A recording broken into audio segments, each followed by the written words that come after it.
Assalamualaikum warahmatullahi wabarakatuh. Kami dari kelompok 3 ingin mempresentasikan chapter 12. Baik, langsung saja akan dimulai oleh teman saya yaitu Ahmad oleh chapter 12. Jadi di sini versi 4 memiliki keterbatasan jumlah alamat, keamanan dan membutuhkan NAT.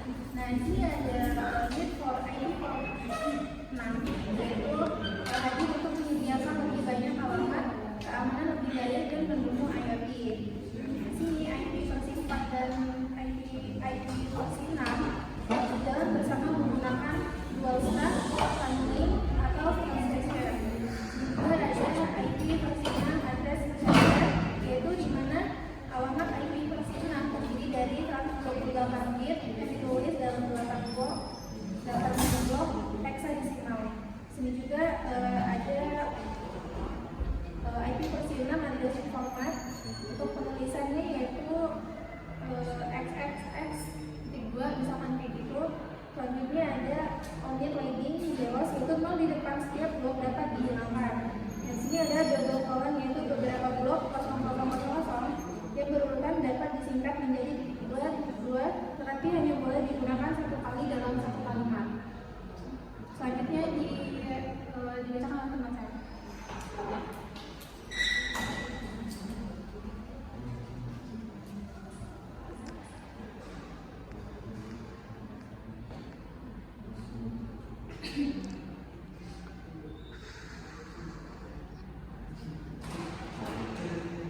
Baik, di sini saya akan membacakan materi tentang 12 kita yaitu IP6 address types. Di sini yang pertama ada unicast, multicast, dan unicast. IPv6 memiliki 3 jenis alamat unicast digunakan untuk komunikasi satu perangkat ke satu perangkat atau one to one. Multicast digunakan untuk mengirim data ke beberapa perangkat dalam satu grup secara bersamaan atau one to many. Unicast memungkinkan beberapa perangkat menggunakan alamat yang sama, tetapi paket akan dikirim ke perangkat yang paling dekat. Berbeda dengan IPv4, IPv6 tidak menggunakan broadcast karena telah digantikan oleh multicast. Lanjut ada IPv6 prefix length. Prefix length menunjukkan jumlah bit yang digunakan sebagai bagian jaringan. Penulisannya menggunakan format seperti /64 yang berarti 64 bit pertama untuk jaringan dan 64 bit sisanya untuk identitas perangkat. Prefix ini penting untuk proses pengalamatan dan routing. Lalu ada type of IPv6 unicast address. Alamat unicast IPv6 terdiri dari 3 jenis, yaitu global unicast address untuk akses internet, ring local address untuk komunikasi dalam satu jaringan lokal, dan unicast local address untuk jaringan internal. Ketiganya memiliki fungsi yang berbeda sesuai kebutuhan jaringan. Lalu ada note about the unique local address. Unique local address atau ULA digunakan untuk komunikasi di dalam jaringan privat dan tidak dapat diakses dari internet. Fungsinya mirip dengan alamat private pada IPv4, sehingga cocok digunakan untuk jaringan internal perusahaan atau organisasi. Lalu ada IPv6 GUA, yaitu Global Unicast Address, adalah alamat IPv6 yang dapat diruterkan melalui internet. Lalu ada IPv6 GUA struktur. Struktur GUA terdiri dari Global Routing Prefix, Subnet ID, dan Interface ID. Lalu ada IPv6 LLA. Link Local Address adalah alamat yang otomatis dimiliki setiap perangkat IPv6 dengan prefix FE80.2.2/10. Lalu di 12.4 ada GUA dan LLA Static Configuration. Static GUA Configuration on a router. Konfigurasi static GUA pada router dilakukan dengan memberikan alamat IPv6 secara manual pada interface router. Lalu ada static GUA Configuration on a Windows host. Pada komputer Windows, alamat IPv6 GUA dapat dikonfigurasi secara manual melalui pengaturan jaringan. Lalu ada static konfigurasi of link local unicast address. Link local address juga dapat dikonfigurasi secara manual, meskipun biasanya dibuat otomatis. Lalu ada syntax checker GUA and LLA static configuration. Syntax checker digunakan untuk memeriksa apakah konfigurasi IPv6 yang dibuat sudah sesuai dengan syntax yang benar. Baik, segitu penjelasan dari saya, akan dilanjutkan oleh teman saya.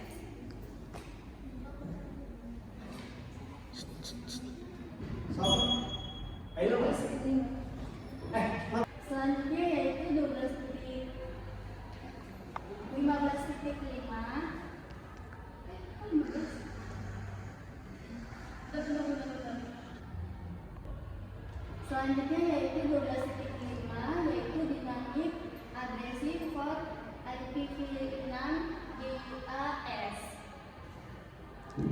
Pengertian dari IPv6 DAS adalah Internet Protocol versi 6 generasi terbaru dari IP. Lalu DUA adalah Global Unicast Address, yaitu alamat IP6 yang digunakan di internet publik. Jadi setara dengan IP publik di IPv4. Lalu Dynamic Address IPv6 adalah cara pemberian alamat IP secara otomatis. Jadi digunakan agar perangkat tidak perlu setting manual. Metode utamanya yaitu SLAAC, dan DHCP6, lalu stateful DHCP-v6. Selanjutnya yaitu RS dan RA message, yaitu router solicitation, dikirim oleh host ke router, memiliki informasi jaringan. Lalu ada router acceptance statement, yaitu dikirim oleh router ke host, memberikan private IPv6, default gateway, dan informasi konfigurasi. Selanjutnya yaitu metode 1, SLAAC. SLAAC adalah Stateless Address Auto Configuration. Lalu host membuat alamat IPv6 sendiri menggunakan prefix dari router interface ID. Tidak membutuhkan DHCP server. Kelebihannya adalah sederhana dan otomatis. Lalu cara kerja SLAAC yaitu pertama host mengirim RS, lalu router membalas dengan RA. Selanjutnya host mengambil prefix dari RA, lalu host membuat interface ID dan menggabung menjadi alamat IPv6. Selanjutnya yaitu metode SLAAC Stateless DHCP-v6, yaitu kombinasi SLACC dan DHCP-v6. SLAAC digunakan untuk alamat IP, DHCP-v6 digunakan untuk DNS server dan informasi tambahan. Disebut stateless karena DHCP tidak menyimpan data klien. Selanjutnya stateful DHCP-v6 yaitu memberikan alamat IP sepenuhnya. Server menyimpan data klien milik DHCP di IPv4. Digunakan jika ingin protokol penuh. Kelebihannya yaitu lebih teratur dan mudah dikelola. Selanjutnya perbandingan metode SLAAC yaitu tanpa server dan otomatis. Lalu SLAAC dan DHCP-v6 yaitu kombinasi fleksibel. Dan stateful DHCP-v6 terpusat dan terkontrol. Selanjutnya yaitu YUI 64 versi random digunakan untuk membuat interface ID. Ada dua metode yaitu EUI 64 dan random. Selanjutnya EUI 64 proses menggunakan MAC address perangkat. Langkahnya adalah MAC dipecah lalu ditambahkan ke FE di tengah. Selanjutnya bit tertentu diubah. Kelebihannya unik, kekurangannya bisa melacak perangkat. Selanjutnya random interface ID dibuat secara acak, tidak menggunakan MAC address. Kelebihannya lebih aman, lalu banyak digunakan pada sistem modern. Selanjutnya perbandingan YUI 64 versus random yaitu YUI 64 stabil dan kurang aman, lalu random lebih aman dan berubah-ubah. Selanjutnya kesimpulannya adalah IPv6 mendukung konfigurasi otomatis. Tiga metode utamanya yaitu SLAAC, SLAAC dan DHCP-v6, lalu stateful DHCP-v6. RS dan RA penting dalam komunikasi awal. Interface ID bisa dibuat menjadi dua yaitu YUI 64 dan random. Selanjutnya akan teman saya. Selanjutnya saya akan menjelaskan sebab 12.6.1 Dynamic LLAS. Pada IPv6, setiap perangkat secara otomatis memiliki link local address atau LLA dengan prefix FE80.2.2/10. Interface ID dibentuk menggunakan metode EI64 yang memanfaatkan MAC address atau random generator, sehingga staf antarmuka memiliki LLA yang unik dalam satu link. 6.2 Dynamic LLAS pada Windows. Windows membentuk LLA dengan metode yang sama seperti pembentukan Global Unicast Address atau GUA melalui SLAAC. Jika GUA menggunakan LE64, LLA juga menggunakan LE64 ditandai pola FF.2FE. Sebaliknya, jika GUA dibuat secara acak, LLA juga menggunakan interface ID acak. 12.6.3 Dynamic LLAS pada Cisco router. Cisco IOS secara otomatis membuat LLA saat GUA dikonfigurasi menggunakan metode EI64. Pada antarmuka serial yang tidak memiliki MAC address, Cisco meminjam MAC address dari antarmuka Ethernet pertama, sehingga LLA serial dapat sama dengan LLA Ethernet. Karena LLA hanya harus unik dalam satu link, kondisi ini diperbolehkan.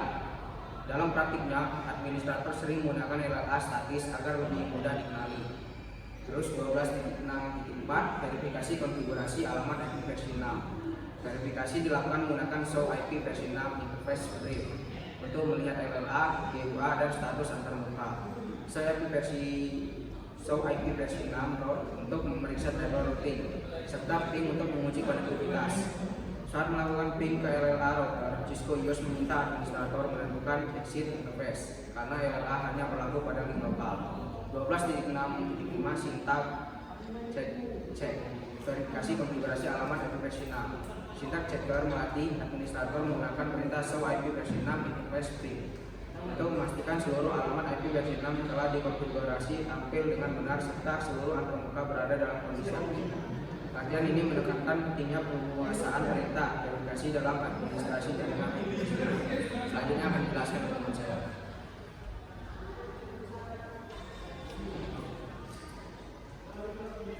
Baik, untuk materi selanjutnya yaitu 12.7.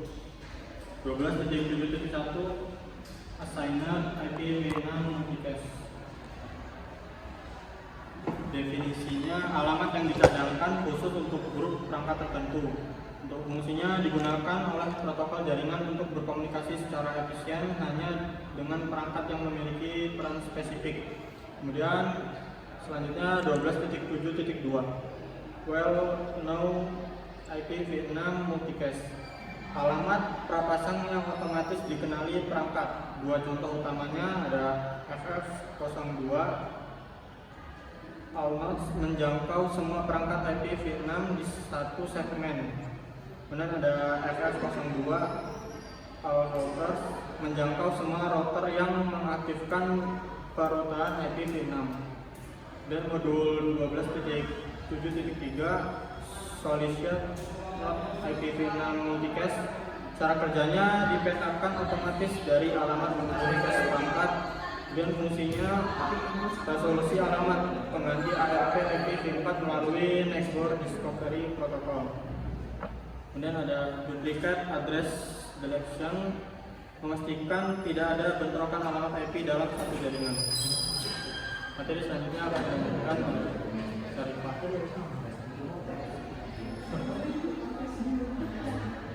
Selanjutnya saya akan membahas materi mengenai subnetting dan konfigurasi IPv6. Pertama, pada sebuah subnet menggunakan ID subnet, subnetting IPv6 jauh lebih mudah dibandingkan IPv4. Kita tidak perlu meminjam bit host karena IPv6 sudah menyediakan bagian ID subnet 16 bit khusus yang terletak di antara global routing traffic dan interface ID. Kedua, untuk contoh subnettingnya dengan ID subnet 16 bit ini, organisasi yang memiliki prefix /48 bisa membuat hingga 65.536 subnet bertipe /64. Pembuatannya cukup menaikkan nilai hexadesimal secara berurutan, mulai dari 00/64 sampai FFF/64. Ketiga, mengenai alokasi subnet, karena jumlah IP sangat melimpah, penghematan alamat tidak lagi menjadi masalah. Setiap segmen jaringan baik LAN maupun tautan serial antar router bisa menggunakan panjang prefix /64 yang sama. Terakhir, untuk konfigurasi router, tiap interface router wajib berada di subnet yang berbeda. Contoh perintah pada R1 adalah masuk ke interface menggunakan gigabit Ethernet. 0/0/0 isi alamat dengan IPv address, lalu aktifkan port lewat perintah no shutdown. Baik, segitu saja presentasi dari kami. Kami akhiri. Wassalamualaikum warahmatullahi wabarakatuh. 6.2 Dinamik LLAS pada Windows. Windows membentuk LLA dengan metode yang sama seperti pembentukan Global Unified Address atau GUA melalui SLAAC. Jika GUA menggunakan LE 6.4, LLA juga menggunakan LE 6.4 ditandai pola FF.2FE. Sebaliknya, jika GUA dibuat secara acak, LLA juga menggunakan interface ID acak. 12.6.3 Dinamik LLAS pada Cisco router. Cisco IOS secara otomatis membuat LLA saat GUA dikonfirmasi menggunakan metode EMI64. Pada antarmuka serial yang tidak memiliki MAC address, Cisco meminjam MAC address dari antarmuka Ethernet pertama sehingga LLA serial dapat sama dengan LLA Ethernet. Karena LLA hanya harus unik dalam satu link, kondisi ini diperbolehkan. Dalam praktiknya, administrator sering menggunakan LLA statis agar lebih mudah dikenali. Terus 12.6.4 verifikasi konfigurasi alamat IP versi 6. Verifikasi dilakukan menggunakan show IP versi 6 interface brief untuk melihat LLA, GUA, dan status antarmuka.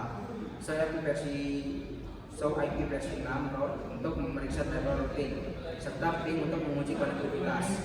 Saat melakukan ping ke LLA router, Cisco IOS meminta administrator menentukan exit interface karena LLA hanya berlaku pada link lokal. 12.6.5 Sintak cek verifikasi konfigurasi alamat IP versi 6. Sintak checker melatih administrator menggunakan perintah show IP versi 6 interface brief untuk memastikan seluruh alamat IP versi 6 telah dikonfigurasi tampil dengan benar serta seluruh antarmuka berada dalam kondisi aktif. Kajian ini menekankan pentingnya penguasaan perintah verifikasi dalam administrasi jaringan IP versi 6. Selanjutnya akan dijelaskan oleh teman saya.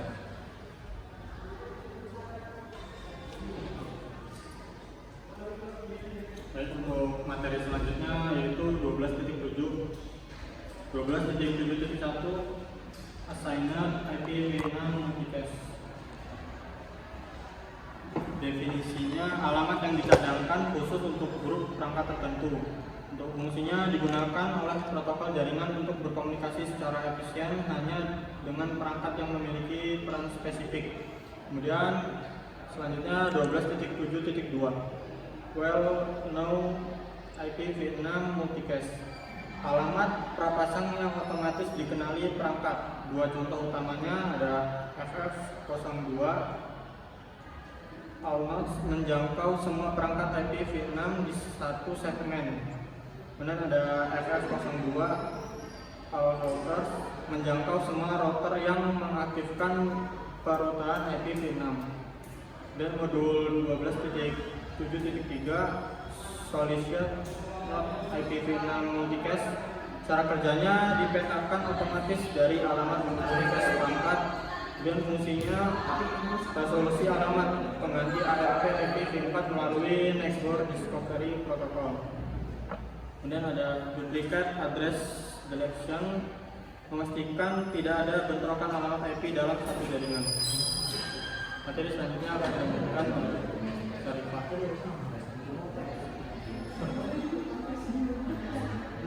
Selanjutnya saya akan membahas materi mengenai subnetting dan konfigurasi IPv6. Pertama, pada sebuah subnet menggunakan ID subnet, subnetting IPv6 jauh lebih mudah dibandingkan IPv4. Kita tidak perlu meminjam bit host karena IPv6 sudah menyediakan bagian ID subnet 16 bit khusus yang terletak di antara global routing traffic dan interface ID.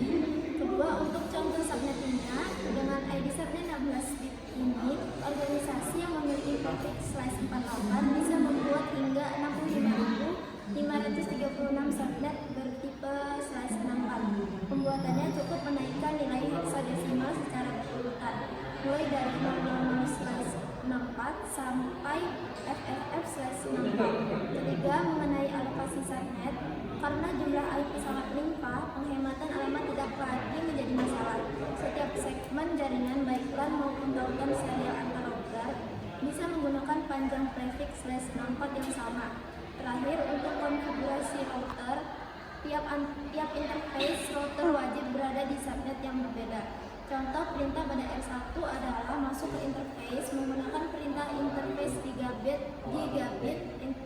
gigabit Ethernet. 0/0/0 isi alamat dengan IPv address